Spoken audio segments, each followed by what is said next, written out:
West বেঙ্গলের বিভিন্ন জেলায় চূড়ান্ত ভোটার তালিকা প্রকাশের পর শুরু হয়েছে তীব্র বিক্ষোভ ও প্রতিবাদ। অভিযোগ উঠেছে, হাজার হাজার ভোটারের নাম ভুলভাবে বা অন্যায়ভাবে তালিকা থেকে বাদ পড়েছে। স্থানীয় বাসিন্দাদের দাবি, বহু বৈধ ভোটারের নাম হঠাৎ করে মুছে ফেলা হয়েছে, ফলে তারা আসন্ন নির্বাচনে ভোটাধিকার প্রয়োগ করতে পারবে না। এই ঘটনায় সাধারণ মানুষের মধ্যে ক্ষোভ বাড়ছে। কলকাতা সহ একাধিক এলাকায় পথ অবরোধ, বিক্ষোভ মিছিল এবং স্মারকলিপি জমা দেওয়ার ঘটনা সামনে এসেছে।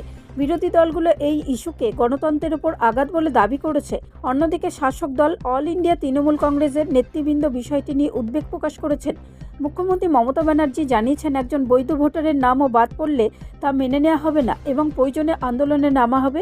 এইদিকে ইলেকশন কমিশন অফ ইন্ডিয়া জানিয়েছে, যাদের নাম ভুলবশত বাদ পড়েছে তারা নির্দিষ্ট প্রক্রিয়ায় আবেদন করলে পুনরায় তালিকাভুক্ত হওয়ার সুযোগ পাবেন। পরিস্থিতির দিকে নজর রাখছে প্রশাসন। গণতান্ত্রিক অধিকার রক্ষায় আগামী দিনের এই ইস্যু আরও বড় রাজনৈতিক বিতর্কে রূপ নিতে পারে। ব্যুরো রিপোর্ট, রাষ্ট্রীয় প্রসার বাংলা।